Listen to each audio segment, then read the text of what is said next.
परमात्मा की प्राप्ति के रास्ते हैं। एक तो जो हमको नहीं करना चाहिए वो न करते हुए परमात्मा को प्राप्त होवे, और एक जो करना चाहिए उसको करते हुए परमात्मा की प्राप्ति करे। दो रास्तों में सुगम कौन सा है, सीधा रास्ता कौन सा है कि जो नहीं करना चाहिए वो नहीं करना चाहिए वो नहीं करेंगे तो करना चाहिए ये अपने आप हो जाएगा, और करना चाहिए वो काम करेंगे लेकिन भीतर में न करने के त्याग का विचार ही नहीं होगा तो क्या करेंगे। झूठ नहीं बोलना है तो उसको सच बोलने में तकलीफ नहीं होगी, क्योंकि मुझे झूठ नहीं बोलना है।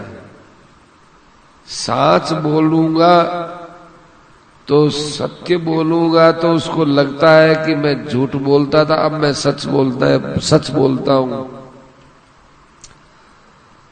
तो सच बोलने का उसमें एक अहंकार पैदा होगा। क्यों अहंकार पैदा होगा कि उसमें कहीं न कहीं असत्यता है, तब घमंड हुआ है। पूर्ण सत्य बोलने पर नहीं होगा। ऐसे ही मैं किसी की निंदा नहीं करूंगा तो किसी की निंदा नहीं करूंगा ये सुगम है,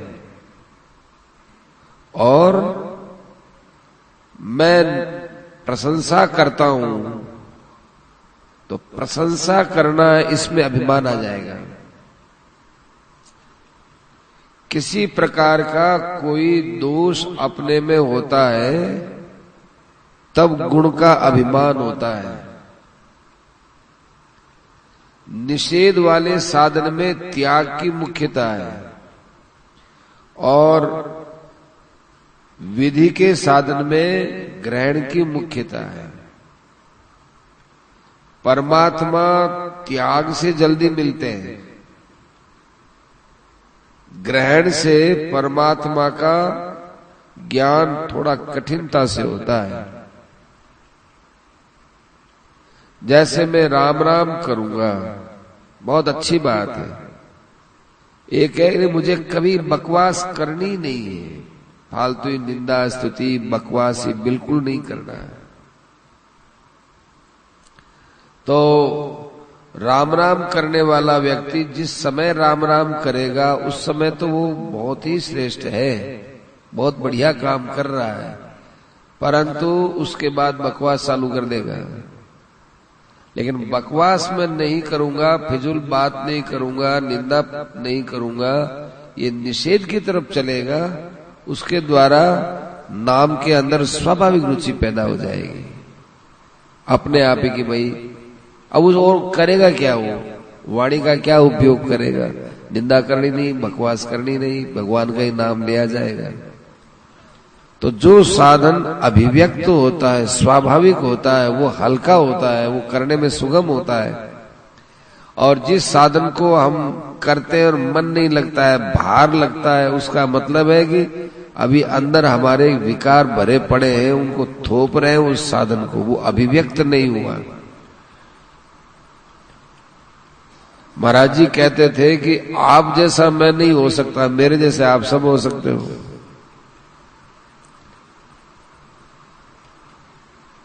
मैं अब कहां से तो मकान लाऊं, महाराज जी ने कही ये बात, कहां से मकान लाऊं, कहां से परिवार लाऊं, कहां से स्त्री लाऊं, कहां से बाल बच्चे लाऊं, कहां से पिता माता लाऊं, कहां से क्या लाऊं वो बताओ।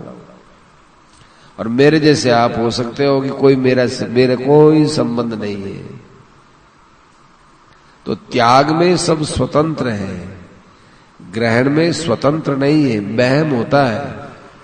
तो त्याग वाली साधना है ये सुगम है, ग्रहण वाली साधना ये कठिन पड़ती है। सुगम भी है और जल्दी भी होती है और समझ में आने वाली बात है। जैसे एक आदमी मांस खाता है और फिर वो उसको छोड़ता है, और आप हम सभी का कोई लक्ष्य ही नहीं है, मांस का नाम ही नहीं सोचे, तो अपने द्वारा मांस त्याग का घमंड नहीं होता।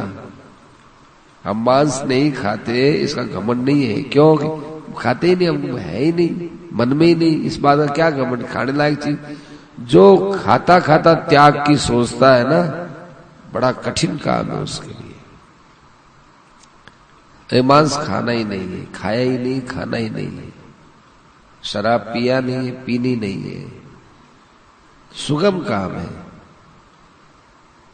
ऐसे ही परमात्मा की प्राप्ति के लिए हमको संसार में कहीं आसक्ति, कहीं मोह, कहीं लोभ, कहीं कामना कुछ रखनी ही नहीं है। और एक कहता है नहीं साहब हमारे ऐसी कामना करो और ऐसी करो, उसमें थोड़ी जोर पड़ता है।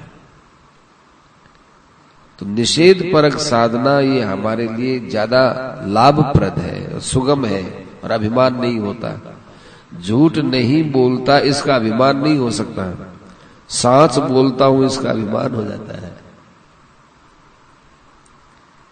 ऐसे परमात्मा की प्राप्ति की तरफ चलता हूं, अपने अंदर थोड़ा सा एक सूक्ष्म अहंकार आ सकता, कोई खराब नहीं है, वो थोड़ा आ सकता है, लेकिन भाई मुझे संसार में मोह नहीं रखना है, इसमें अहंकार नहीं आ सकता। अच्छा, संसार में मोह नहीं होगा, कामना नहीं रहेगी, तो परमात्मा की प्राप्ति ही उसको होगी, और क्या होगा, क्योंकि वो तो प्राप्ति है। परमात्मा की प्राप्ति उसको लिए बड़ी सुगम है।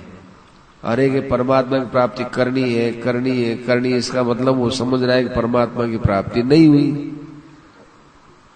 इसलिए इस सब दृष्टि से निषेध परक साधन श्रेष्ठ होता है। भगवान से पैदा होने वाला भगवान ही होना चाहिए। ये मकान ये सब ये कहां से बीच में आ गए, ये प्रश्न था। भगवान से पैदा होने वाला संसार भगवान ही होना चाहिए। इसका उत्तर यह है कि भगवान से पैदा होने वाला संसार भगवान ही है। भगवान का है तो ये है कि आप समझते हो ये मकान है कि चूना है, सीमेंट है, लो लकड़ है, वो है तो भगवान ही। जैसे नीम की गुठली आपने लगाई, आपने नीम की गुठली लगाई, लेकिन पत्ता क्यों हो गया? गुठली से गुठली होना चाहिए। आम की गुठली लगाई तो आम की गुठली से आम की गुठली होनी चाहिए। ये बीच में पत्ता, ये तने, लकड़ियां, ये क्यों हो गई? ये कोई बात नहीं बनती। गुठली बनाए, गुठली से गुठली पैदा होगी, ये नहीं है। गुठली में जो तत्व है वो क्या क्या है, वो उस आम के वृक्ष से पता चलता है कि इतनी सी गुठली है आम की, उसमें कितना वृक्ष समाया हुआ है और कितने वृक्ष समाये हुए हैं, वृक्ष का कितना रूप है। निमोड़ी इतनी है, निमोड़ी इतनी सी, उसमें भी जो बीज होता है वो कठोर भाग काट करके उसमें इतनी सी गुड़ी होती है, बीज इतनी सी। और नीम कितना बड़ा होता है। खेजड़ी है, खोखे में इतना बीज होता है, लेकिन कितनी बड़ी खेजड़ी होती है। हर वृक्ष का बीज बहुत छोटा होता है, और वो वृक्ष केवल बीज ही पैदा नहीं करता, वो पत्ते, डाली, तना, फल, उसके बाद बीज। तो बीज से पैदा हुआ और अंत में बीज के रूप में वृक्ष होता है। ऐसे ही अनंत शक्ति संपन्न भगवान से अनेक वस्तुएं पैदा होती है और अंत में वो भगवान के रूप में हो रहती है। जितनी चीजें सब भगवान से पैदा हुई है, जमीन है, पहाड़ है, समुद्र है, आकाश है, ये सब भगवान से ही पैदा हुआ है। और शिष्यते शेष संज्ञा, सबका प्रलय हो जाने के बाद भगवान ही रहेगा। परंतु हम लोगों को हरा हरा वृक्ष दिखता है, अब वो वृक्ष बहुत बड़ा होता है, फिर फल आता है, तब उसकी गुठली आती, कौन देखे इतना? साहब हमने तो गुठली लगाई थी, गुठली क्यों नहीं हुई, वृक्ष कैसे हो गया? गुठली में शक्ति है, बहुत बड़े वृक्ष को बनाने की गुठली में शक्ति है। ऐसे ही अनंत शक्ति से संपन्न भगवान सृष्टि के रूप में स्वयं ही है। हमने भगवान को सीमित रूप में बांध लिया कि वे चतुर्भुज रूप वाले हैं, बस यही भगवान है। ऐसे भगवान से चतुर्भुज वाले ही पैदा होने चाहिए, तो फिर भगवान की क्या महिमा रहेगी? क्या महिमा हुई भगवान की? पशु से पशु ही पैदा होता है, गाय भैंस ये सब जो है अपनी जाति में पैदा करते हैं अपने प्राणियों को। गाय से बछड़ा पैदा होगा या बछड़ी पैदा होगी, मनुष्य से मनुष्य पैदा होगा या कन्या का जन्म होगा। ऐसे ही कुत्ते से कुत्ता पैदा होगा या कुत्ती पैदा होगी। लेकिन किसी भी प्राणी में ये शक्ति थोड़ा ही कि सबको पैदा कर दे, ये भगवान में शक्ति है। सब मम प्रिय सब मम उपजाए, इसलिए कि भगवान से भगवान ही पैदा होने चाहिए, ये प्रश्न ही नहीं है। भगवान से भगवान ही पैदा होते हैं। हमको भगवान के समझने का तरीका नहीं आया, हमने भगवान को संक्षिप्त मान लिया, छोटा सा मान लिया। सब भगवान है, जैसे वृक्ष में सब वृक्ष है, ऐसे भगवान में सब शक्ति है। कहते हैं भगवान नित्य रहते हैं, तो संसार अनित्य क्यों हुआ? कि नित्य अनित्य सारी शक्तियां ही उसी की है। एक परिवर्तन रूपा शक्ति है, एक अपरिवर्तन रूपा शक्ति, दोनों शक्तियों से आते हैं भगवान, सर्व शक्तियों से। फिर भी शक्ति बाकी रह जाती है भगवान की, अनंत शक्ति है भगवान की। इसलिए सृष्टि भगवान का स्वरूप है, ये मानना पड़ेगा। क्योंकि अनुत्पन्न चीज से ही कोई चीज पैदा होती है और किसी में जाकर समाती है।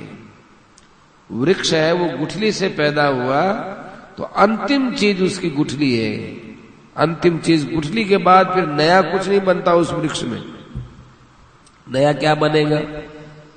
वृक्ष है, तना हो गया, हरे हरे मृग लग गए, फूल लग गए, नीम की मंजरी आ गई, फिर निमोड़ी आ गई, फिर गुठली हो, बस गुठली के बाद में समाप्त। तो गुठली से पैदा हुआ और गुठली के बाद समाप्त। ऐसे ही भगवान से पैदा हुआ, भगवान के अंदर समा जाता है। इसलिए सृष्टि भगवान का स्वरूप है। इस बात को समझने में हमारे लिए कोई कठिनाई की बात नहीं है। राम